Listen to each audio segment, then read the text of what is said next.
Hi there, how's it going? How's it going? Hey Josh. Hey there. Good evening. Hey Tim, how's it going? Good. Another day. Can't complain. Very Loving good. that weather. Loving the weather in Phoenix, huh? Absolutely. Oh, it's Nice.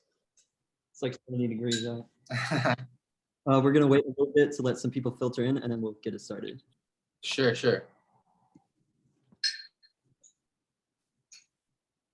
So you just came back to Phoenix? Yeah, I just got back actually. Yeah, Where were you? I was in Morocco. Oh, Yeah. how's it going? What brought is you it, out to Morocco? I was actually just getting married. Oh, So Oh, congratulations. thank you. Thanks. That's Appreciate it. beautiful. So should I be vertical or horizontal? Which one's better? probably horizontal. Okay. Let's do that. Yeah.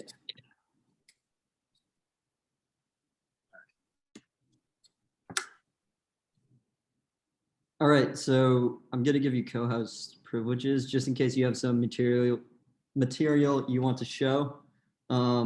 If you don't have anything, that's fine. I created a slideshow just Okay, for the talk. cool.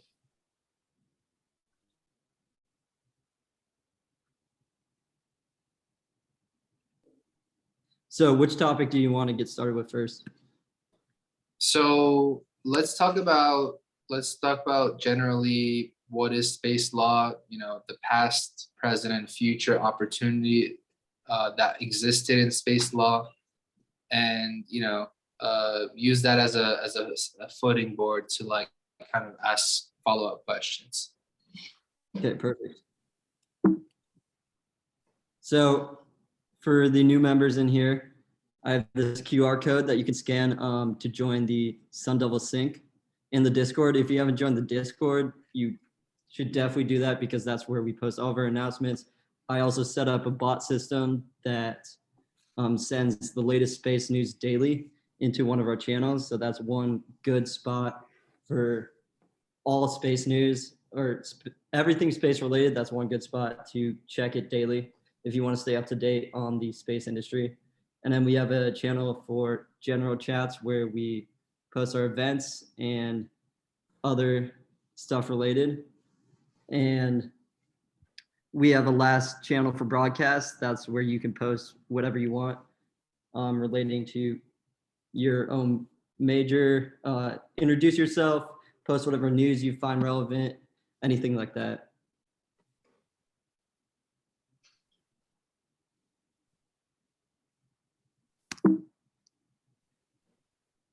Okay, let's get started. I'm gonna open the floor up to you. Great. So thanks for having me, first of all. When I was in law school, I didn't have, or even in undergrad for that matter, I didn't have any such organization to be talking about exciting things in space. I think that you guys, we're all living in quite a historic time period in time where space is becoming very relevant to solving a lot of global issues, which many people don't quite understand. And let's get into it. So in the past, I think that space was predominantly a government funded operation and primarily for military purposes. If there was any ventures out into space, it was so that the US military and other countries' militaries can have enhanced intelligence on what's going on in the world. So strictly for the past 60 years, you can say, predominantly it was a government-funded industry, meaning that the government would have its own agenda, which is to build advanced robotics. So there was probably thousands of robotic systems that have been developed, in the past few decades. with the help of really intelligent, people, engineers, biologists, scientists, to basically improve what are military operations, what are the Space Force's operations. And so, but that's all changed, in the past decade, more so than ever before, where we're seeing the privatization of the space industry. So we're seeing the ability of private companies to have access rights into space. And these access rights are governed by both international bodies as well as national based bodies in various countries. So the International Telecommunications Union, which is a branch of the United Nations, is the governing body which dictates what can go into space, and what's considered legal to put into orbit. There's many type of satellites that are going into space currently. There's going to be tens of thousands of satellites in the next few years, existing in unison together, and the FCC has recently passed a rule where satellites deployed from the US at least have to deorbit within 5 years, or have to have a plan of deorbit within 5 years. So that's a very meaningful piece of legislation that was just passed. And what does that mean for us? It means that enterprises can now plan for effective deployment and use of these deployed vehicles to advance certain missions, privatized missions, not only military-based missions, but humanitarian-based missions. So, we can now collect data in real time from all over the world and start tracking things that we were never able to track before. For example, movement of people, movement of products.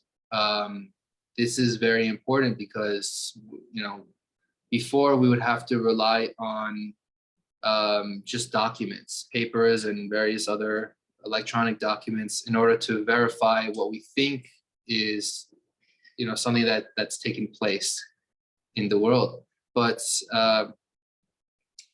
thanks to these new satellites, both low Earth orbit satellites and some mid-Earth orbit satellites, you can compile a feed of data in order to track pretty much anything in the world. And of course, that's whatever you take from space is public observation, and so privacy laws are not going to be as stringent as they are by collecting data through other means. So present, I believe, now that we spoke about the past and kind of told you what's going on in the present a little bit, I see the present, the past few years and the next few years in the space industry as really two main things. The development of rockets that can take certain products, products and people into orbit. So they have to build the right size rockets to basically, they have to build the right size rockets in order to basically carry small payloads, meaning like specimen or other type of materials. They need to carry mid-size orbits, so like up to a ton would be considered a mid-size rocket, and that would be able to carry one or more companies. Basic necessities of survival into orbit. So like, if you need to carry certain type of food, materials to a major space station, mid-size rocket can get the job done. And then there's larger size rockets, which can also carry other extra terrain vehicles, probably vehicles that would one day travel on the moon, on Mars, and the like. So we're building various size rockets. in the past few years and in the coming years. SpaceX has been leading that effort with their Falcon rockets being the largest rocket that was deployed until just recently. Firefly Aerospace company that I'm quite familiar with, they are building the 1-ton rocket, which is a mid-sized rocket that would be able to carry payload for a lot of different type of government-based missions. And so their aim is possibly to work with the U.S. military, the U.S. Space Force. And then there's obviously going to be bigger rockets that are developed from there. The challenge with rockets is getting them to the right size and then getting them to the right thrust power in order to reach orbit.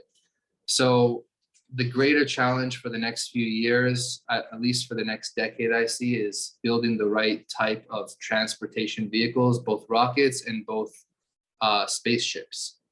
And then from there, there's all sorts of new opportunities to be had once we can efficiently transport people and products and basic necessities to the moon and then beyond. So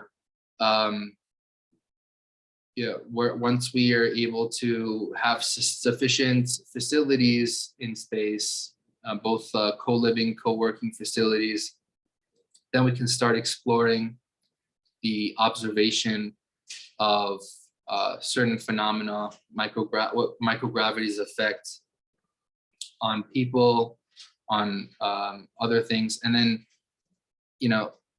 from there, we'll start to develop space apps. Once satellites are maturely developed in space, once there's enough competition in space with the satellite industry in order to provide sufficient broadband and sufficient data throughput, then we can kind of commoditize space satellites as a service, democratize the information dissemination process, bring the costs way down in order to start tracking things on Earth like human trafficking, like sanctioned activities, and really have a more efficient way of doing business globally. So that was just a little brief capsule overview, and I'm open to any questions specifically about regulations, policy, or otherwise. Yeah. If I could, I have a question. Yeah, sure. I'm a bit interested in, I guess, the companies that aren't necessarily a part of a World Trade Organization or not registered there. For example, Inmarsat. I think there's some discrepancies with regards to how regulations can impose certain actions upon a company, at least legally, what they can and can't do to some extent. And I think within the space trade, Inmarsat has a big reputation and whatnot. And I'm wondering a tiny bit what would you say the World Trade Organization does with these companies who aren't, for example, like Inmarsat, part of that structure? From what I know, the ITU, the International Telecommunication Union, is the foremost authority because of its virtue of being part of the United Nations and being subject to UN space treaties, right? I see them as the highest ordained authority to grant rights to then to the Federal Communications Commission, for example, right? So you have to have ITU clearance in order for the FCC to take any type of action, whether it be granting a license or whether it be remedial action or punitive action against a particular company. And so that there's a two-pronged process. There's a two-stage process to deploying a satellite or a space station.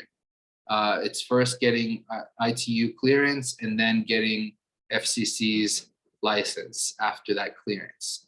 And so I'm not too sure about Inmarsat's current position. Maybe they had certain type of operation before, but definitely they're gonna have to, within a certain period of time, they're gonna have to start complying in this regard.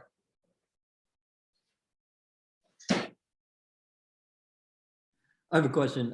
You mentioned the future of microgravity, and we were in the past we were working with a company called Orbital Assembly, and they're trying to make a space station that would have microgravity on it.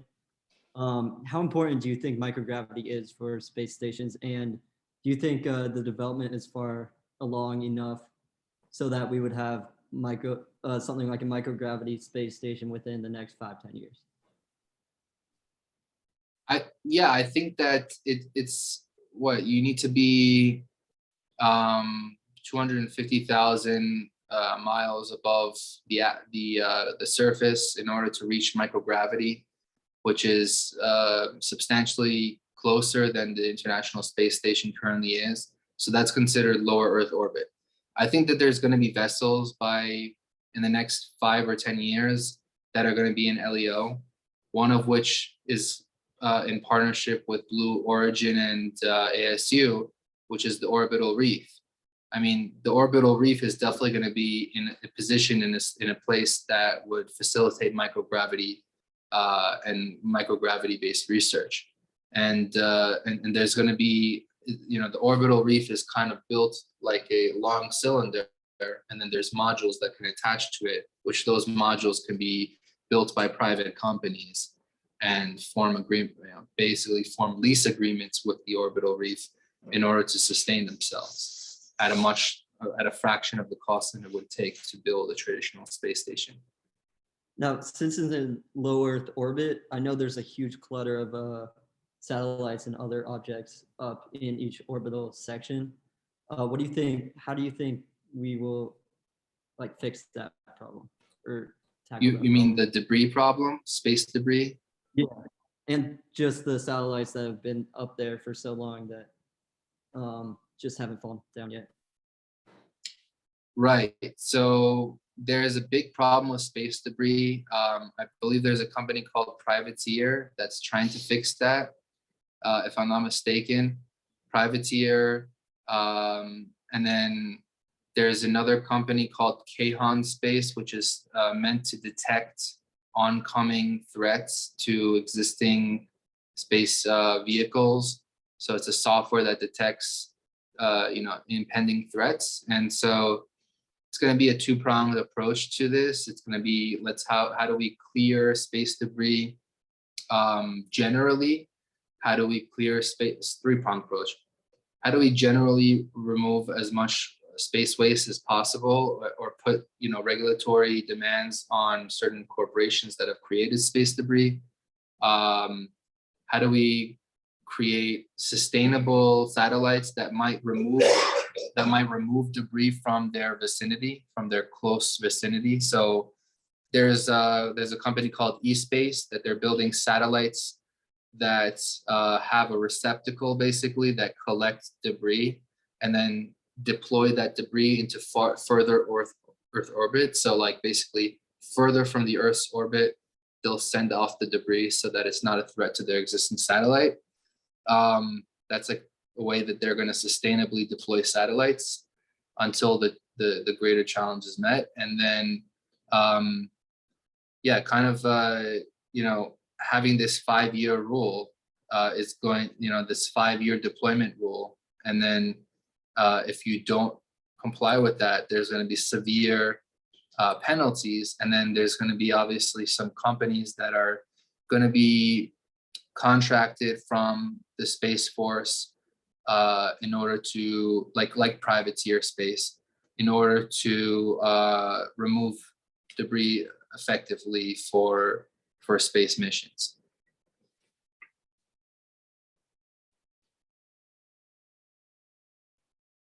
That kind of goes into the topic of space real estate. I would love to hear your thoughts on that concept.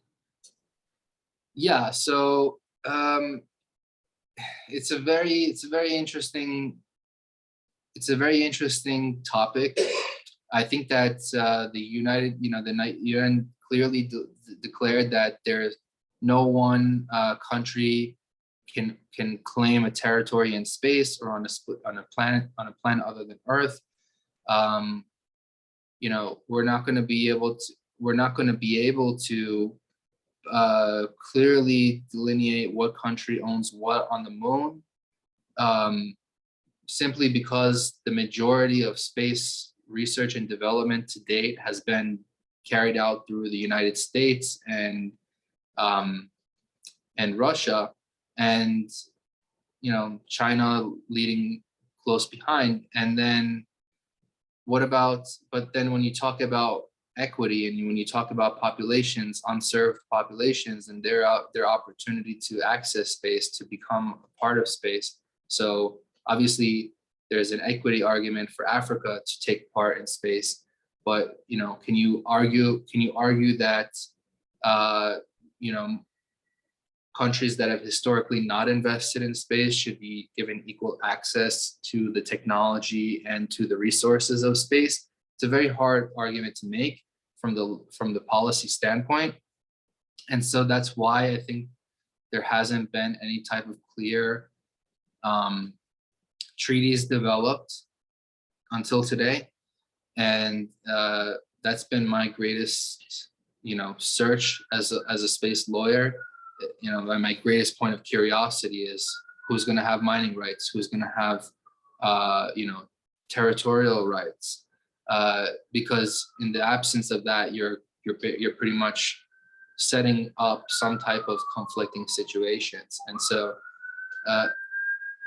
yeah, I'm definitely on that with you, where I'm just as curious as you are as to what's going to take place in the near future.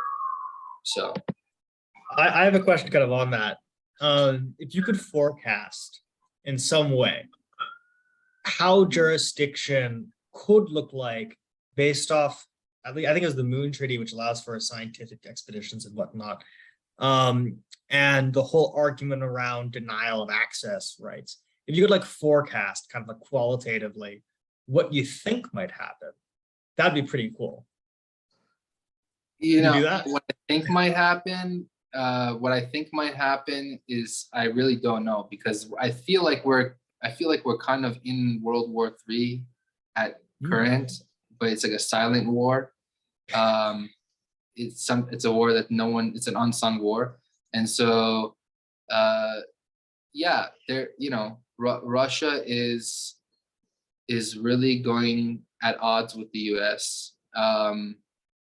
You know, US has, I mean, the US Space Force is full on trying to solve the problems of space so that it can maintain its military superiority. And there's the issue, I mean, aside from, you know, Earth, aside from, you know, moon exploration and, you know, how many satellites are carried by which countries, there is the issue of, you know, there's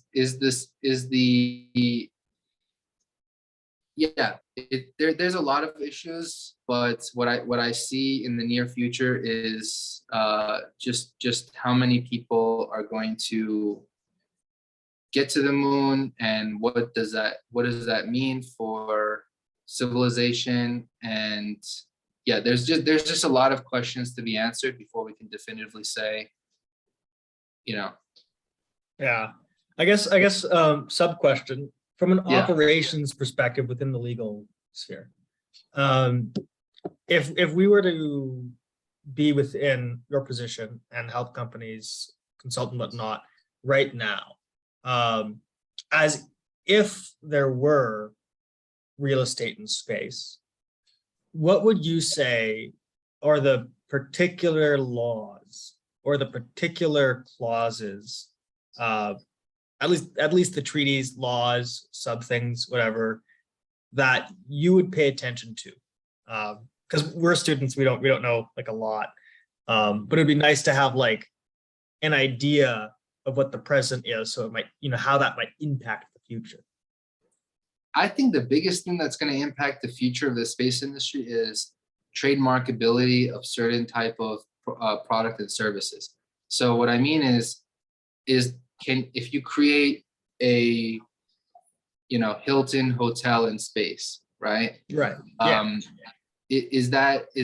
You know, can you patent the design to Hilton, and can Hilton be the only trusted name because of its grandfathered nature, or can there be a Motel 6 that enters space that, you know, comes at 20% of the cost, but that doesn't have that grandfathered and you know, superiorly tested technology. I mean, we're talking about a very dangerous and unpredictable terrain where, you know, you might not you might not think twice about renting a Motel 6 in Tempe, and you know you're gonna survive the next day, right? You're gonna get out of there the next day. But is anyone gonna trust anything but a Falcon rocket or a Firefly rocket? And then if the Firefly doesn't succeed, will they ever get the credibility to succeed again? Will investors and people alike shun a certain company for one bad act, for one misstep? And will that completely deteriorate their IP rights and their ability to grow, you know, essentially, and to learn from their mistakes? Can they learn from their mistakes, and what kind of situations can they learn from their mistakes? So I think that's the biggest thing that's affecting the potential of any space company, is what are they projecting? What is their business plan? What are their goals?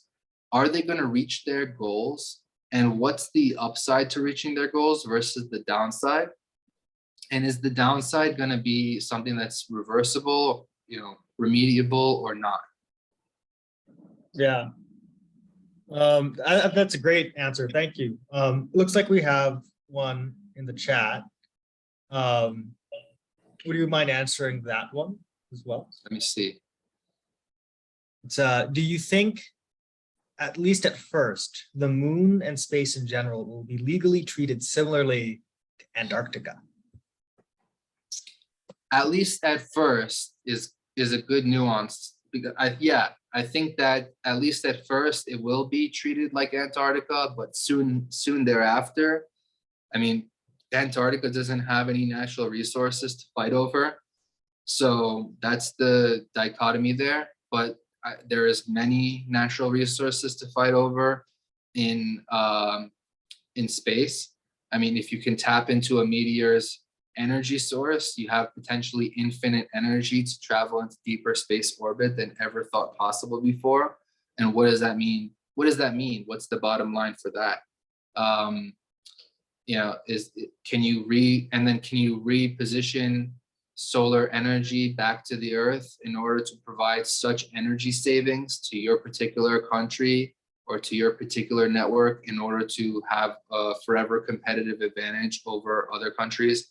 This is like the biggest other opportunity I see, is like, how do you harness solar energy back to earth in order to never need oil again, right? That's a major step forward if we can accomplish that, and that's what the top space lawyers are working on the policy for today. Interesting. Cool. Thanks. Oh, Yeah, sorry. that's a really fascinating idea. I've actually never even heard of that before. The idea of leveraging the energy, the stronger solar energy in space and then sending it back down to Earth. It's a very exciting idea. So then I want to ask you, what got you excited originally about working in the field of space and the industry of space? And then what do you think what are reasons to be excited about space in general, for young people, for everyone? And maybe what's something exciting on the horizon that's happening right now? Yeah, sure. So great questions. What got me interested in space was Well, I've been a technology lawyer. I've been into technology for like 10 years. And in terms of like regulations on privacy, that's a major point of concern that I've always been interested in is privacy, technology, and trade. So trade is something that's heavily controlled by the United States all over the world. And the export and import, the export predominantly of technology from the US is something that's more and more subject to restriction. And what does that mean for the future of software development, in the future of realizing the benefits of software development for in all parts of the world? That's really the reason why I started studying the space industry, is because with the help of satellites, I mean, when you think about what existed before, there was fiber optic cables that produced the internet infrastructure, right? So there was cables that you'd have to run under the sea, under the ground, and really there was no cost feasible and sustainable way to build an internet without space. So, if you lived in a remote region, in a remote part of a city, like 30, 40 minutes out from a city center, it would cost you about $50,000 to $100,000 to run a fiber optic cable to your house in order to receive internet. So in some cases, that's even more than the cost of some rural houses in certain parts of the country and other parts of the world. So I've learned from early on in technology that, fiber optics is not enough, and that satellites have the potential to deliver internet to even the most remote parts of the world. And so once you know that you can deliver internet to the most remote parts of the world, what's the obvious benefit to that? You can start solving major existential issues. There's over 25 million people a year that are trafficked, that are human trafficked, meaning that they're manipulated into entering certain work situations that are not what they think they are. And then they're put into enslavement, they're falsely imprisoned, and they're put into sex work, into low paying work, equivalent to slave labor, and many other things. And these are the issues that white collar attorneys, attorneys that are going after narco behavior are prosecuting day in and day out, and are overwhelmed with the amount of crime that's taking place in the world. This can be an end to crime. With the help of space satellites, with the help of broadband internet in all parts of the world, and with the constant tracking of people and product through AI, you can solve a lot of major issues that exist in the world today, and you can possibly bring about the end to crime within our lifetime. So with that being said, another reason why I'm interested in space is rockets are really cool. And the fact that we're able to manipulate both time barriers and sound barriers in ways that we never thought possible just 50 years ago is very exciting. So there's hypersonic vessels that are being developed. So we're able to possibly travel from New York to Hong Kong in an hour to an hour and a half, possibly in the next few decades. That's something unheard of before, right? That would provide so much flexibility for people to live all over the world sustainably and have a lot more experiences than they otherwise ever would have. Could possibly, yeah. I have a question, because philosophically, space is poised to change the very nature of ethics, right? That we have. The very nature of how we view morality. It's definitely going to happen. And AI is going to do that with it. You've already mentioned that. But at the same time, we have this positive end that we're going to end crime.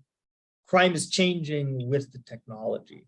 And with the adoption of quantum computing, there's better, faster ways of hacking. Post-quantum hacking actually is a thing, I think.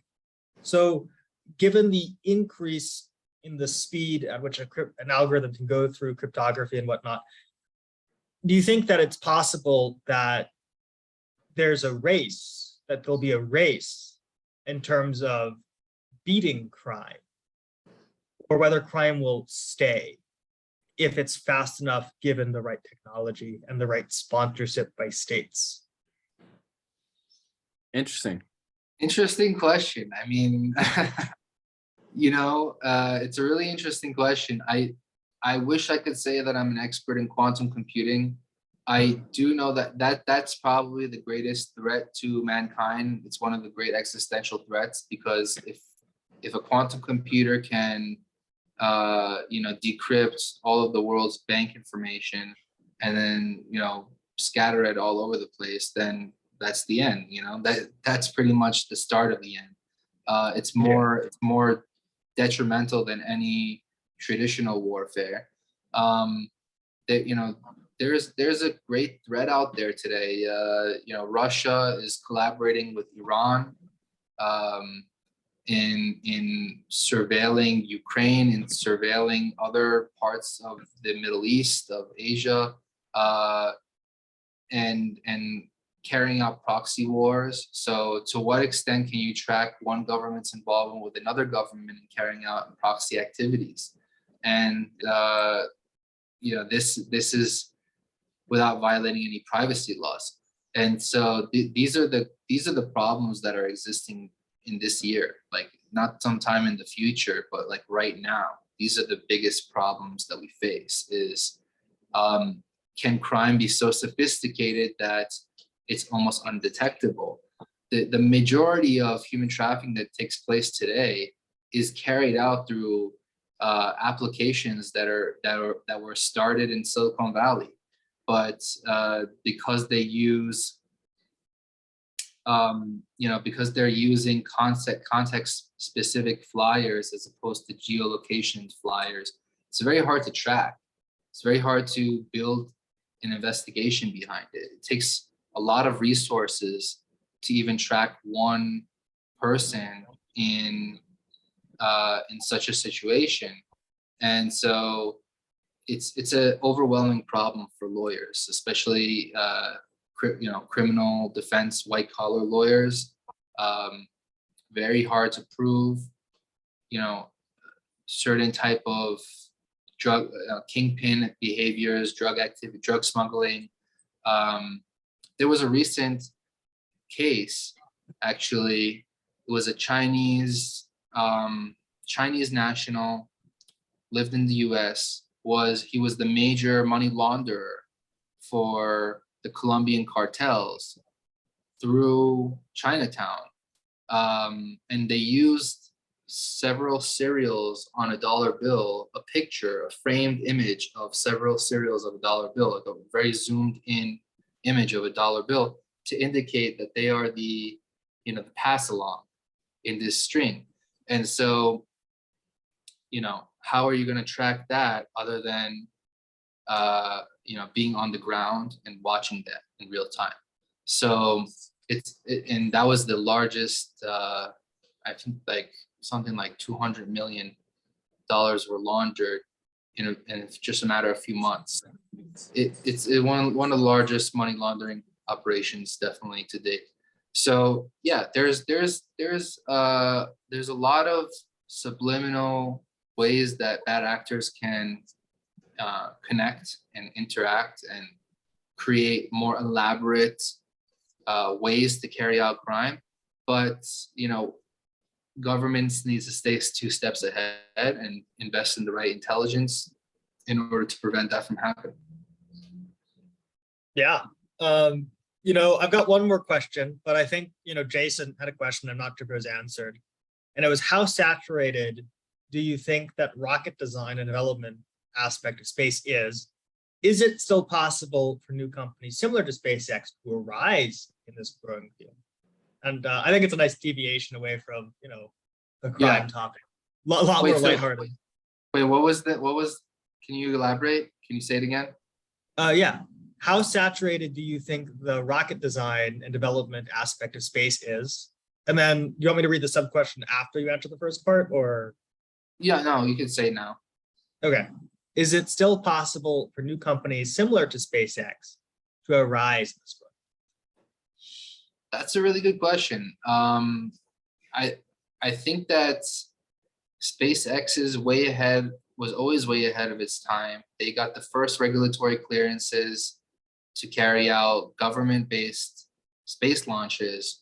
Not to say that they can be the only company of their kind forever.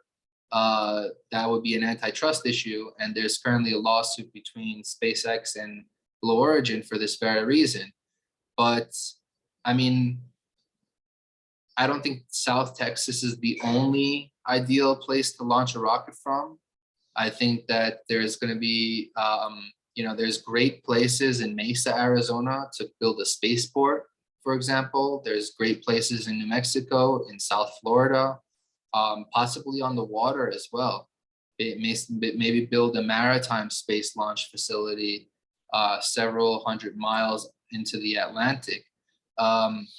And there might be dozens of space launch companies in the next 10 to 20 years that emerge, and they will be backed by very sizable grants from their jurisdictions, and that would produce ultimately economy of scale for other kind of companies that want to emerge around them.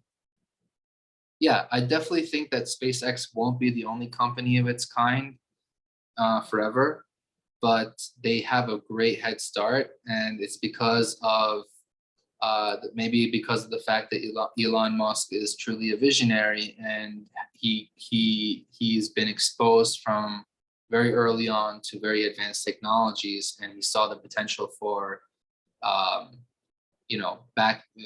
people backing him, and this is the counterbalancing argument. Is like, yeah, other companies can emerge, but how much can they be trusted with hundreds of millions of dollars in payload? For example, when SpaceX has already such a high brandability and reliability behind its brand because it's successfully launched all of their missions. This is a counterbalancing thing that might tip markets in one direction versus another. It's definitely not as free of a market as you would think it is to be entering space, right? Compared to other industries. Yeah, it seems like SpaceX is going to have generally a monopoly over the launching industry. That's the way it seems for now.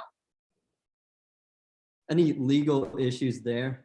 Because I know the U.S. has laws against monopoly. Yeah, there's definitely an antitrust issue. It's not okay to be the only company that's in space that's awarded space contracts from the government. Definitely, the government can't only rely on one company in order to carry out all of its procurement needs. But with that being said, there's always an argument to be made to go for the more safe and sustainable company, and definitely not go for a company that has any bad reputation or a failed mission due to unforeseen circumstances, especially because at the end of the day, the US is responsible for pretty much every space launch. Every country's space program relies on US technology or a US deployment. And statutorily, that means we're liable as a country. The US government is liable for absolute loss to life or property that occurs in space. And so I can bring a lawsuit against the US government if someone, for example, dies because of a spaceport, getting in an accident on a spaceport road, or having some type of object fall on them from space due to a certain launch, a certain company's launch that was launched through the US.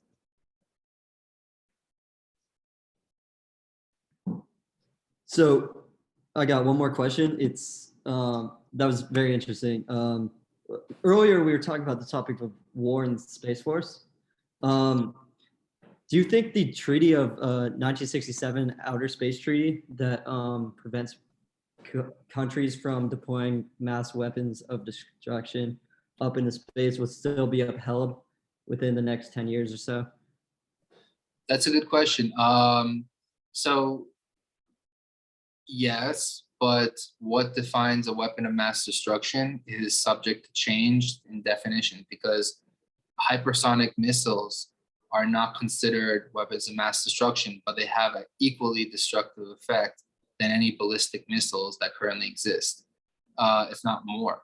And so, when you think about the fact that a grain of sand traveling at 16,000 miles an hour or more can have such a catastrophic effect on potentially on a rocket or on a space station or on a satellite, then, and we just threw a satellite against a meteor in order to change its course, and that speed of impact had such an effect on such a small vehicle on a meteor that it actually did change its course. So when you're talking about physics alone, it's hard to define what within the physical boundaries are considered destructive or massively destructive. There's potentially there's a potential for space rockets to, first of all, there's a potential for us to extract nuclear energy from certain planets and or meteors, and then that nuclear energy at what point is the utilization of that energy considered a weapon of mass destruction? That's another issue. So I know that China is currently trying to utilize nuclear energy in space in order to carry out deep Earth orbit. And, at what point can we point the finger and say that's highly dangerous, you cannot do that? It's still a gray area to me. So I'll look from you guys for some elaboration on that.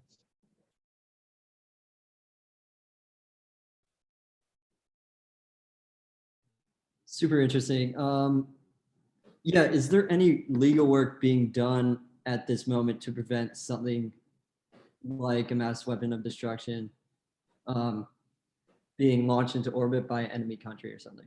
Or would we just go to war as a result? Yeah, we would just go to war as a wait. What? Say the first part again. Like, is there any work being done by any countries to prevent this from happening? The launch of weapons of destruction into orbit. I mean, the U.S. Space Force has just integrated with the Air Force in the largest intelligence data collection process in history, data integration process in history, to produce the Space Force Delta 18. And so Delta 18 can be considered the highest intelligence authority on space affairs, space activities all around the world. That being said, it's just an intelligence agency that would pass guidance to the US military on what to do next. So on a real-time basis, the US Space Force is tracking everything.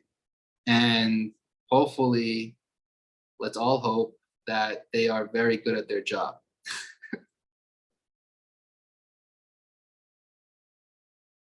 We had a comment in the chat from Wyatt saying that talking about Project Thor, it was supposed to carry tungsten rods, which when launched from orbit could create a nuke-sized impact.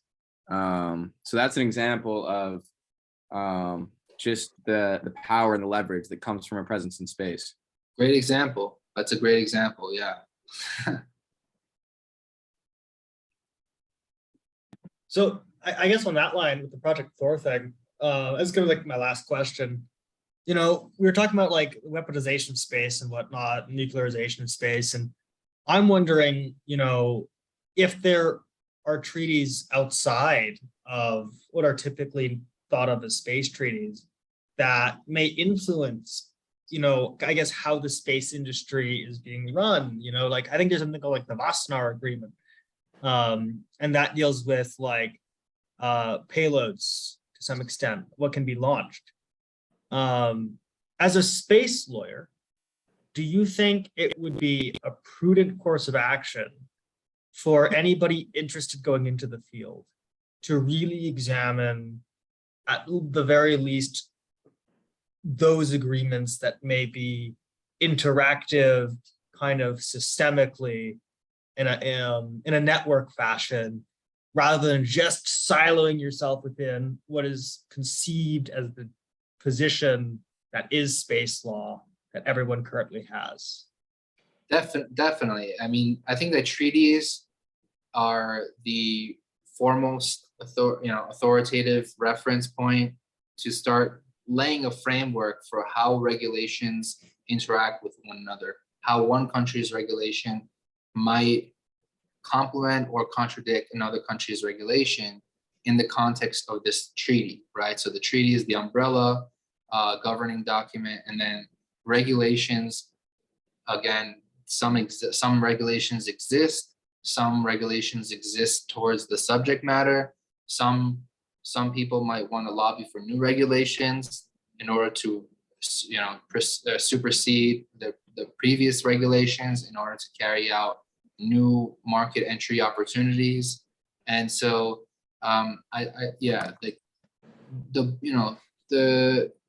what I would say is there's definitely, it's like a network effect, right? So there's definitely a multifaceted way of interpreting regulations.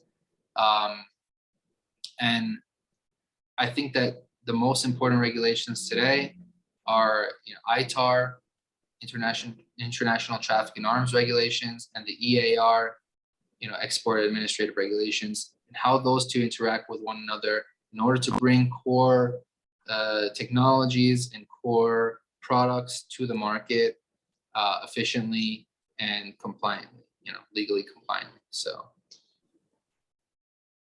yeah, thanks, man. Yeah. So, do you have a personal favorite space company, up and comer? Wait, you kind of cut out there. Can you say again? Cut out. Yeah. Do you have a space company that's your favorite? SpaceX is like definitely the most prominent. But do you have an up and comer that you like what they're doing, or you like their vision, or something like that? Yeah, I think that Planet Labs is highly highly early on in its development, and it's underappreciated the impact of the work that they're doing. So Planet Labs in San Francisco, they're basically building real-time observatory of the world, right? So, I mean, technically, a lot of software developers can start using the data from Planet Labs to build really interesting, PNT applications, position navigation and timing applications. And that's where I'm talking about the truly, revolutionary impact of space-based apps. So I think Planet Labs is the first of its kind in terms of a company that's solely devoted to aggregating real-world data, and you guys should look out for that. Awesome. I'll give them a look for sure. Awesome. Any other questions? Since we're approaching the 8:30 mark, I'm going to open the floor to any final questions. Yep, it's been great being with you guys. You've been a great audience, and you provided a lot of really meaningful questions. So it was enjoyable for me too. Yeah, this has been a great discussion. Final announcements: join the Discord if you haven't already. Follow us on Sun Devil Sync. For our next guest speaker, I'm talking to Jim Trell. He is the owner of SpaceX. He will be coming either November or December, so look out for that. All right, thank you, everyone. Thank you to all of our members. Thank you again for our guest speaker. I could talk to you for the rest of the night. I'm sure that a lot of us here could, but we will let you go. Thank you very much. Talk to you guys soon. E-board, if you guys can stay back, discuss a few things.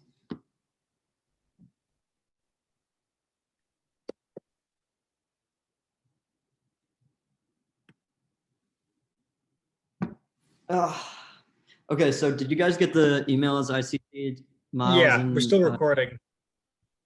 Oh. If we're gonna have an e-board meeting, do we want to record it?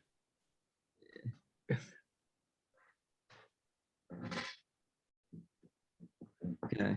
I have the recording, so we can upload that to the website once that is Miles. Yeah. Miles, how about- I still see the dot on my screen. Sorry. still recording. Yeah.